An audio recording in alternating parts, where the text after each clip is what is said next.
Sell Najee Harris. So Jaylen Warren returned for the Steelers in week 6. And then obviously, Najee Harris goes out and he has his best performance of the season. You gotta love fantasy football. But this is why we look at peripherals. This is why we look at more than just fantasy points scored. Harris gave us an RB1 performance for the first time all year, but his running back rush share was just 58.3%. That was a season low. He ran a route on 39% of Pittsburgh's dropbacks. That number was hovering the 60 to 65% range without Jaylen Warren. Harris also played less than half of Pittsburgh's snaps against Vegas. To me, there's no doubt that this matchup against the Raiders, that's what helped Harris do what he did in week 6. It was a favorable matchup, and he came through. He looked good. Things just won't be that easy moving forward. Not only do the Steelers get the Jets in week 7, but they have the third toughest schedule for running backs from here on out, according to adjusted fantasy points allowed. We should be worried about Jaylen Warren, and we should be worried about some of these upcoming matchups. So to me, Najee Harris, a pretty clear sell. Add Isaac Guerendo. I'm going to assume that a lot of waiver wire columns, they're going to be pretty bullish on Guerendo this week. And while I do think that you should try to add him, I would hesitate to spend a lot of my budget on him this week, or my top waiver priority. First off, Jordan Mason, who's got this shoulder issue, he might not be out very long. He's considered day-to-day right now. And even if he can't go in week 7, the 49ers, they get the Chiefs. Kansas City's been the toughest matchup for running backs this year. And then on top of that, Guerendo wouldn't just take on Jordan Mason's role. In week 6, Patrick Taylor ended up running more than twice the number of routes as Guerendo. And we'd likely see more work out of that backfield in that area of the field out of Kyle Juszczyk and Deebo Samuel if Jordan Mason misses time. So yeah, go ahead and go get Isaac Guerendo. He's a freakishly athletic running back. He kind of comped to Isaiah Pacheco in my prospect model. He's in one of the best situations imaginable. But I think it's very, very important to temper expectations. Add Romeo Doubs.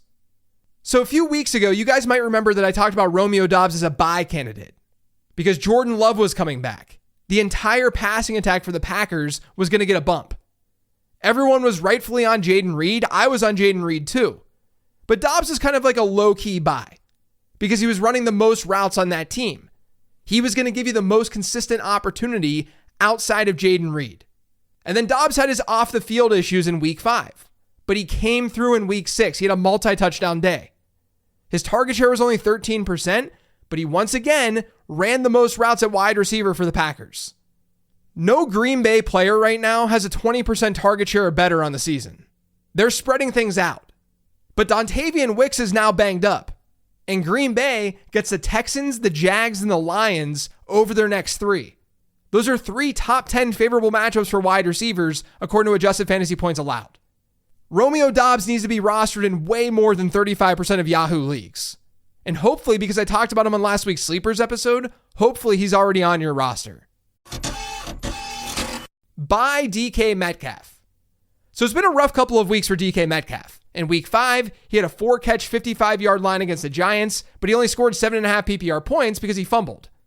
In week 6, he had 11 targets, which is great, but he only had 3 catches. That was his lowest reception total of his career in a game where he saw double-digit targets. The thing is, though, this Seattle environment is really good for fantasy purposes. Depending on how you measure it, the Seahawks right now have the highest pass rate over expected in the entire NFL. Geno Smith has 27 more pass attempts than any other quarterback in football. Even if DK Metcalf hovers at like 22% target share range, that's going to come from a really big pie. He's already had 3 games this year with 10 plus targets. He's averaged 3.4 of those games per year since entering the league. And I know that no one really wants to hear this, but DK Metcalf does have contingent upside. You guys are just sick of that phrase. But an injury to Tyler Lockett, an injury to Jackson Smith and Jigba, that could force more targets DK Metcalf's way. So I think overall, things should normalize a bit for DK Metcalf moving forward. Add Kimani Vidal. So as a lot of you know, I like Kimani Vidal. I liked him a lot as a prospect. So it was really good to see him get some run in this Chargers offense now that Gus Edwards is on IR. It just would have been nicer for him to see a bigger backfield share than what he saw in week 6. J.K. Dobbins ended up playing about 3/4 of the Chargers snaps, And because of this run-heavy script, he had 25 rush attempts. Vidal only had 4. Now, Vidal did have a nice touchdown reception that could earn more playing time. Hopefully they see that. Hopefully they look at the tape and they like what they see. He ran around on about 26% of LA's dropbacks. He is a do-it-all back. That's part of the intrigue here. And we know that J.K. Dobbins hasn't been the healthiest running back throughout his career. So there is a chance here that as Vidal gets more reps, he'll steal more and more of this backfield. J.K. Dobbins can't see 25 rush attempts every single game. That can't be good for his body. So maybe Vidal gets a flex-worthy role in deeper formats, all while having that injury upside. Add D'Ernest Johnson. So last week I talked about Tank Bigsby being a sell. And honestly, I think he might be even a better sell now because Travis Etienne is banged up with a hamstring injury. He left Sunday's game in London with that injury. He's now week to week. Now, Tank Bigsby is going to see more work without Travis Etienne. But what's that workload really going to look like? Because Etienne missed a lot of that game in London, and Bigsby was out-snapped by D'Ernest Johnson by a lot. Now, that was definitely game script related, but that's kind of the point. There was this negative game script, and Jacksonville deployed Johnson as their pass-catching back. Johnson ran around on 56% of the team's dropbacks. Bigsby was at 16%. Now, we can't assume that Jacksonville is going to split their backfield identically to how they split it in week 6. And we also can't assume that they're going to see this ultra negative game script again. But we can recognize the possibilities here, the range of outcomes. And a very real outcome here is that Tank Bigsby is just the early down back for Jacksonville. He could be game scripted out. He has 1 target this season. And that's where D'Ernest Johnson becomes more attractive as a fantasy option. Maybe not in week 7 because they get the Patriots. They could see a positive game script. But week 8 and week 9, the Jags get the Packers and the Eagles. Those are 2 teams that they could easily trail against. And again, if they're trailing, if they're in these negative game scripts, that's going to probably benefit D'Ernest Johnson more than Tank Bigsby. Johnson's going to be out there on a lot of waiver wires. I think in PPR formats especially, he's worth a look. Buy David Njoku. Look, I understand that it's tough to buy anything Cleveland Browns related right now, but the tight end landscape, it looks horrible. And David Njoku is at least an interesting option within that landscape. He played his first full game in week 6 since an early season injury. He ended the week with the highest pre-Monday Night Football target share of any tight end in football. He only had 8.1 PPR points, but that's why there's a buying opportunity. According to adjusted fantasy points allowed, Cleveland's tight end schedule in the short term is 4th best in football. Rest of season, it's the absolute best. Now is kind of an interesting time to trade for David Njoku. And who knows, maybe they do make a quarterback change eventually. Just don't hold your breath. Add Bub Means. I'll be honest with you guys, I didn't really like Bub Means as a prospect, despite the fact that he went to Pitt and I'm a Pitt alum. I just thought he profiled mostly as a deep threat at the next level. And maybe that's where things are going to settle. But he looked decent in week 6. Chris Olave is dealing with another concussion. He suffered that concussion very early in that game for the Saints. And Bub Means stepped in and he played as the number 2 wide receiver for New Orleans. He had a 21% target share and he scored a touchdown. Chris Olave doesn't have the best documented history with concussions. There's a chance that this is a multi-week thing. And Rashid Shaheed is dealing with a knee injury. And on paper, the matchup for Bub Means this week on Thursday night, it's not great. They get Denver. But Patrick Surtain, he's also dealing with a concussion. So the matchup's a little bit better. But if Olave misses a lot of time, if he's out for multiple weeks, Bub Means is the one who's going to benefit most. Add Sean Tucker. So if you listened to my prospecting stuff a couple of years ago when Sean Tucker was coming out, then you know that my models really like Tucker. He went undrafted because of medical reasons, though, and he's kind of buried on that Buccaneers depth chart. But to me, the talent was never a question. And we saw that in week 6. He got an opportunity with Rachaad White sidelined. He carried the ball 14 times for 136 yards and a touchdown. And then, through the air, he had 3 catches for 56 yards and a score. Sean Tucker had 34 PPR points in week 6. Now, it should be noted that if you look at the stat lines of Sean Tucker versus Bucky Irving, they look pretty identical in terms of volume, in terms of usage. But Bucky Irving played 21 more snaps and he ran 14 more routes. But even still, Sean Tucker dominated on Sunday. And regardless of the competition and how this backfield really unfolds, because we don't know exactly how this is going to unfold, but regardless of all of that, we should try to roster a player coming off of this kind of performance who has the kind of backbone that Sean Tucker does, which is a really good player who unfortunately fell due to medicals. But yeah, in the end, the Buccaneers backfield is probably going to be pretty messy. Like really messy. Todd Bowles even talked about that on Monday. He came out and he said that this is probably going to be a three-headed monster in the backfield. But guys, injuries are inevitable and players can emerge. Tucker doesn't have to be a high priority off the waiver wire, but in deeper formats, I think that you should take a shot. Sell Joe Mixon. Now look, throughout my career as a fantasy analyst, I've been more pro Joe Mixon than anti Joe Mixon. I've always thought that how he looks doesn't always match up with his inefficient numbers. And it takes talent to carry the workloads that he's carried. And this season, he is balling out. He's averaging 5.5 yards per carry, and in his 2 completed games, he scored 26.8 and 27.2 PPR points. We live in a world where not many running backs have that kind of ceiling. So I understand if you have Joe Mixon, I understand if you don't want to get rid of him. I'm not saying you absolutely have to do this transaction, but there are some things that I do want to point out. Right now, his target share per game rate has been solid, but not elite. It's about 11%. He also only handled 52% of the team's running back rushes in week 6. Now that was likely related to game script and probably related to his injury, but it's still noteworthy. He only carried the ball 13 times. He just had 102 yards.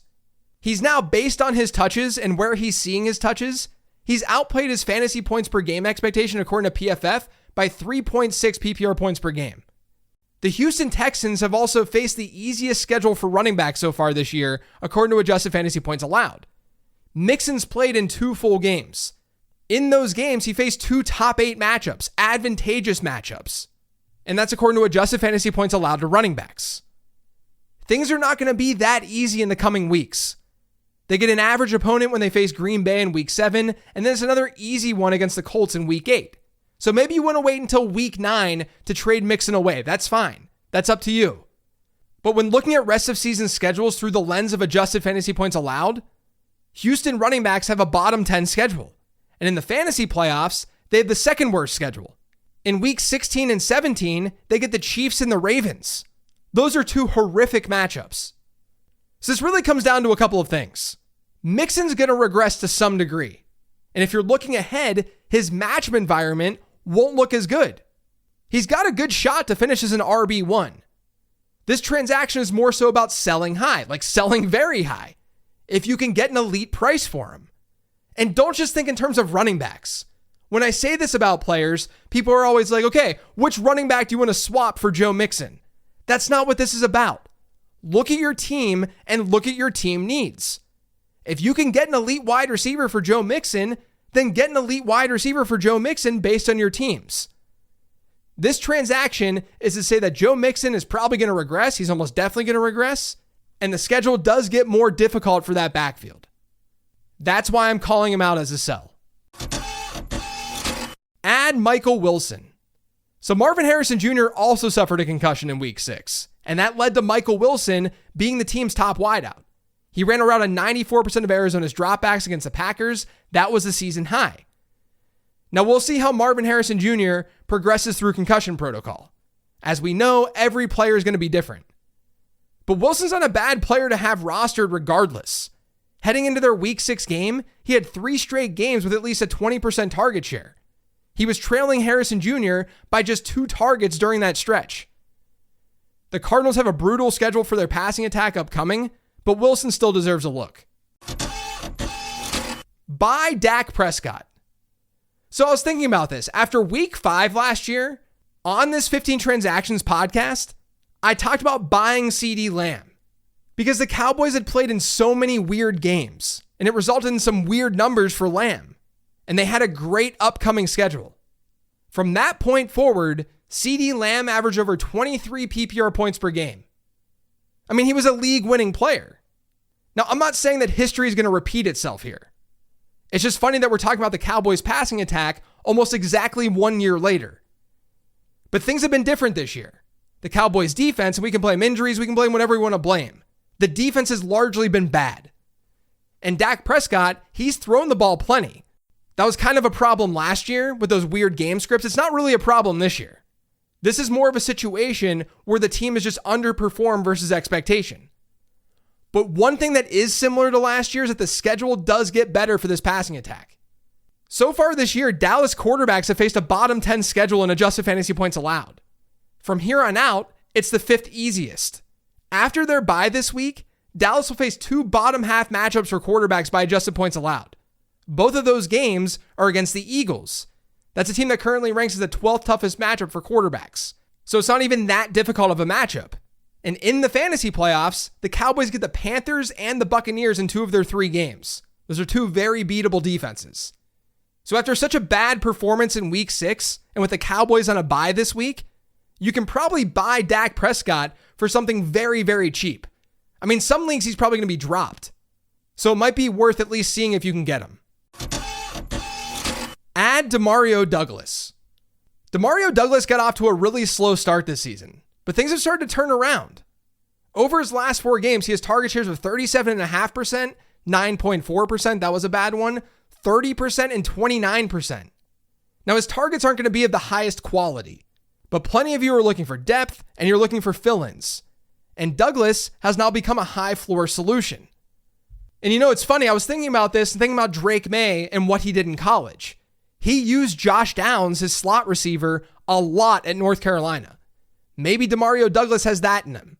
Maybe this could be a Drake Maye thing moving forward too. At the very least, in week 7, he has a great matchup against the Jags. So you can add Demario Douglas. Add Drake Maye. So speaking of that Patriots-Jags game, and speaking of Drake Maye, he could be a decent streamer this week. The Jags defense currently ranks as the best opponent for quarterbacks by adjusted points allowed.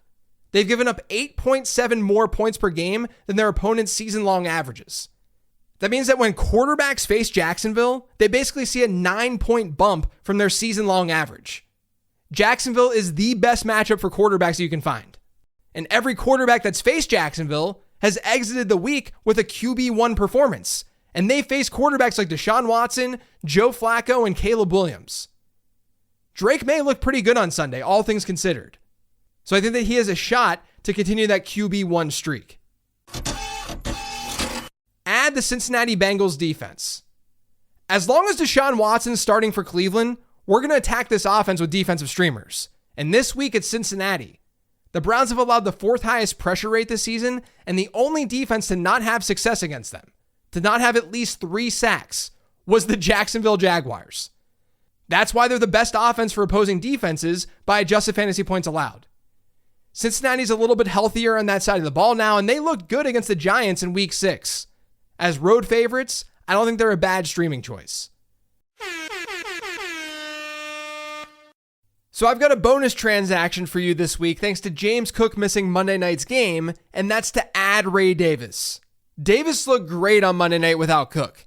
He handled 83% of the team's running back rushes, he caught 3 passes, he scored 18.2 PPR points. He looked great on the ground, but he showed off his receiving skills too.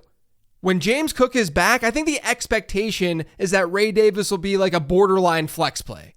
But this game could have won him some more playing time. And we now know that he's a pretty good handcuff to James Cook. He was a really productive college back. He looked pretty good in the ZAP model within the context of draft capital. I don't think this performance was some fluke. He looked really good, and we could see more of a tandem in that Bills backfield moving forward.